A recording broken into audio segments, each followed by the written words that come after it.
Olá, meu amigo, minha amiga, sejam mais uma vez bem-vindos aqui ao canal. Pois a perícia judicial, né? Geralmente o que acontece? Muita gente não sabe, né? Ouve-se falar em muito processo, perícia judicial, mas não sabe como é feita, não sabe quanto tempo, por exemplo, se demora para levar esse resultado para juiz, como é feito um laudo, né? O que é um laudo? Se o perito negar a incapacidade, o que acontece? Você perde o processo. Às vezes, se você entrar com um processo na justiça, você vai saber aqui o que é necessário você fazer, o que você levar, como se comportar na frente do perito, tá? O que é importante realmente para você não ter problema na justiça, como você tem no INSS. Porque a partir do momento que você chegou na justiça, foi porque você teve o indeferimento de um perito no INSS. Então vamos lá. Dá para ganhar um processo de incapacidade mesmo quando o perito judicial não reconhece a incapacidade? Sim.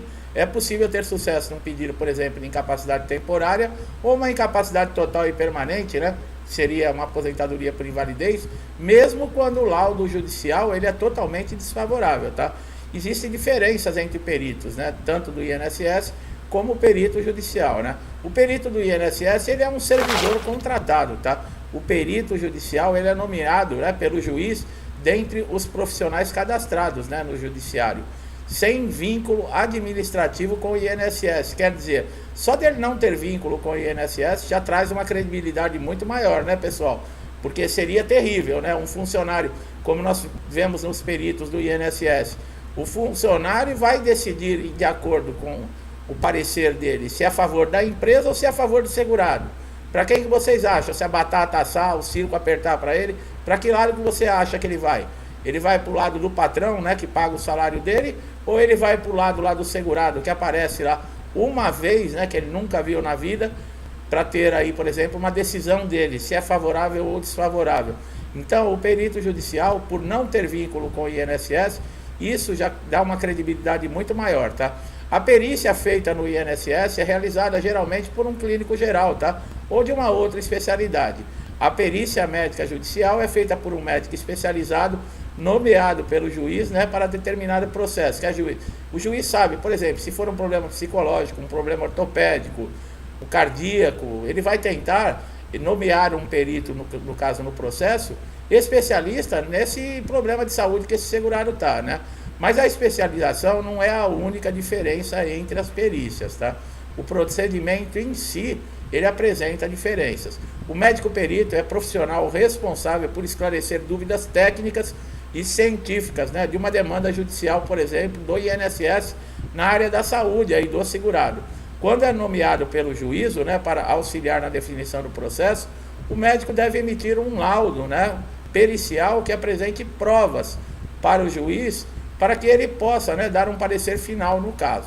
Aí a próxima audiência, né, depois da perícia, é denominada audiência de instrução em julgamento. É comum alguns juízes permitirem, né, que o perito responda mais de uma vez sobre o laudo por escrito. Eu já acompanhei caso que, além do laudo ser favorável ao segurado, no momento aqui desse esclarecimento, né, o juiz, o segurado, ele mandou chamar o perito e conversou com o perito na frente, né, do segurado. Fez as perguntas que estavam no laudo realmente, e o perito estava apontando aí para aquele segurado uma aposentadoria por invalidez. E ele teve que responder as perguntas de acordo com o que ele tinha feito o laudo.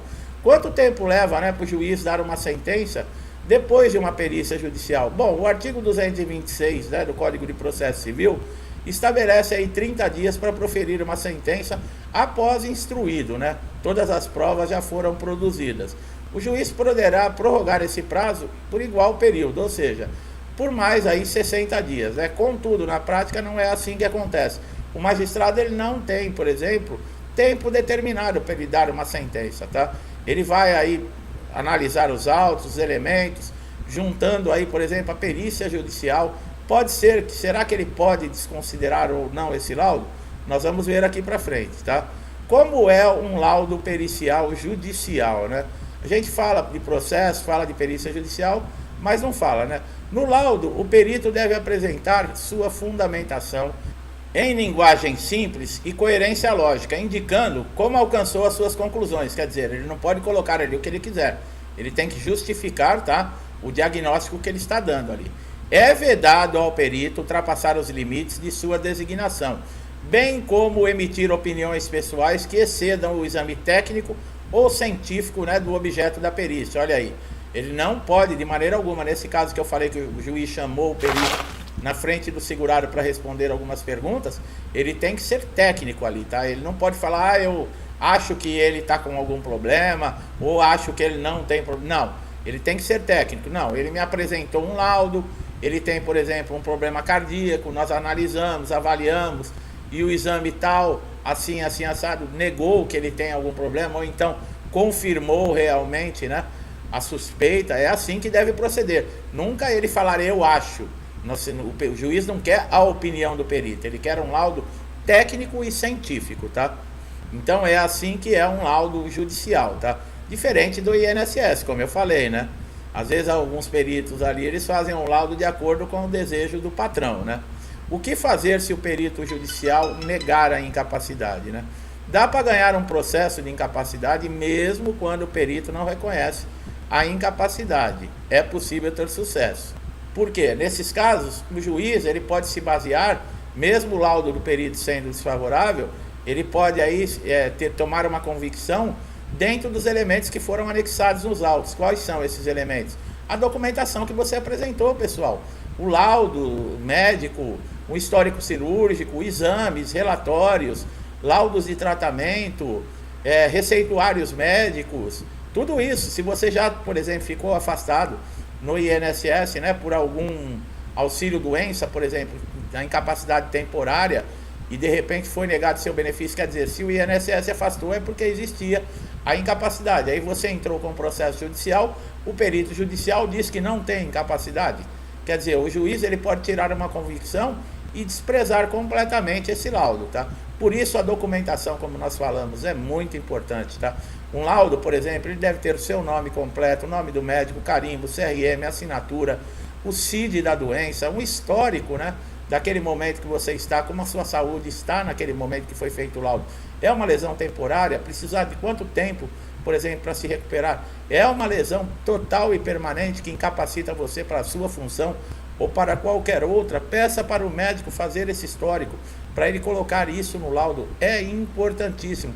Quanto mais elementos você anexar, por exemplo, num processo judicial, como nós falamos, mesmo que o perito, né, judicial ele seja desfavorável, ele negue que você esteja incapacitado, o juiz pode ignorar completamente o laudo e se basear em cima das informações que ele está tendo na documentação. Então é muito importante, tá? Um processo judicial, né, ele pode demorar aí em média de 18 a 24 meses. Existem regiões que podem sair mais rápido, né? Tem TRFs espalhados pelo país todo. Porém, é preciso analisar, tá? O advogado ele vai saber dessas informações. Caso você não tenha um advogado e precise, por exemplo, quer saber como é que está o andamento do seu processo, fazer uma consulta, entre no site do TRF aí da sua região, digite o seu CPF, se você não sabe o número do processo, preencha alguns dados, né, clicando em consultar processo, e você vai ter a informação do andamento do seu processo, tá? Não é nada complicado. Bom, quanto tempo demora para pagar, né, depois da sentença? O INSS tem 30 dias, tá? Mais 15 aí no caso. Por exemplo, se a sentença chegar no INSS e já tiver fechado a folha da data prévia, você já não vai receber no próximo pagamento. Por quê? Vai ter que virar um mês. Então, em média, é 45 dias depois da sentença, tá, que o INSS tem para implantar o benefício e começar a fazer os primeiros pagamentos. Atrasados gera sim montante de atrasado, porque desde lá do indeferimento no INSS você já tinha direito a estar recebendo benefício. Então, caso a sentença foi favorável para você, é reconhecido não o período que o processo está na justiça, o período lá que o INSS também deixou de pagar. Então, isso sempre gera um bom montante, tá? Até 60 salários mínimos são pagos por RPV, né? Requisições de pequenos valores.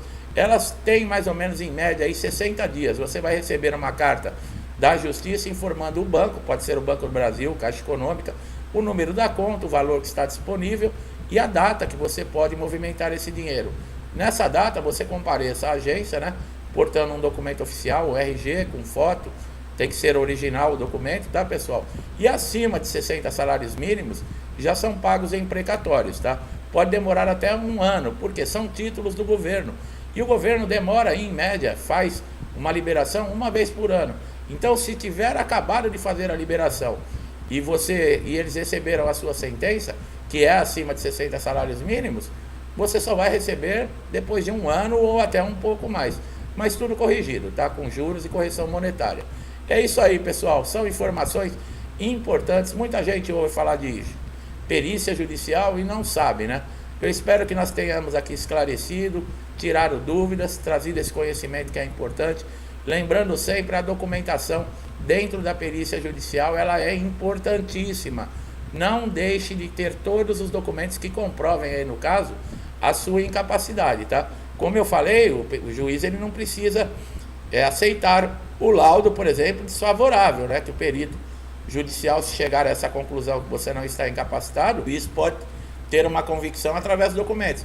Mas em muitos casos o juiz ele leva em conta sim, né, o diagnóstico do perito, e o seu processo pode ser desfavorável e dar ganho até para o INSS. Então é muito importante que você faça isso, tá? E com relação ao atrasado, como nós estamos falando, o INSS também pode recorrer, tá, pessoal? Se ele recorrer, vai para uma instância aí recursal, pode demorar até 3 anos para você receber esses atrasados. Às vezes nós temos comentários aqui no vídeo de segurados falando que eu ganhei o processo na justiça, mas não recebi um centavo de atrasado. Exatamente por isso, porque o INSS recorreu dos atrasados.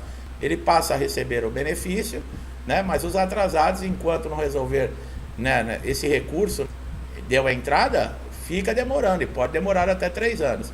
Estamos também aguardando aí a decisão do Superior Tribunal de Justiça com relação aí a processos, né, concedidos pela Justiça, se podem ser, por exemplo, cancelados com uma canetada de um perito do INSS, no caso aí, por exemplo, se chamar para um pente fino. Vocês estão vendo como é difícil ganhar um processo dentro da Justiça. Aí você começa a receber o benefício, alguns meses depois, o INSS lhe convoca para um pente fino e cessa o seu benefício. Isso que está sendo julgado dentro do STJ. Alguns ministros já votaram favoráveis, tá? Se no final do processo a sentença for favorável a todos os segurados, nós estamos aí de olho, né? Prontos aí, acompanhando para poder informar vocês em primeira mão. Por isso é muito importante vocês acompanharem aqui todos os nossos conteúdos do canal, tá? Meu amigo e minha amiga que estão chegando aqui pela primeira vez, sejam muito bem-vindos. Podem aproveitar todos os conteúdos que existem aqui no canal, tá?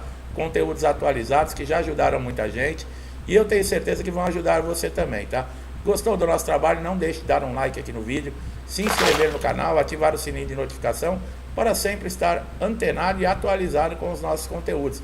São informações como esta que vocês viram aqui no vídeo, importantíssimas e atualizadas. Então você só tem a ganhar e é de graça.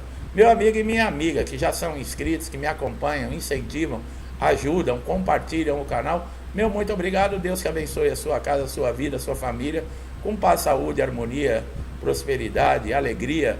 Tudo que eu desejo para mim, eu desejo em dobro a todos vocês. Eu deixo um forte abraço e até os próximos vídeos.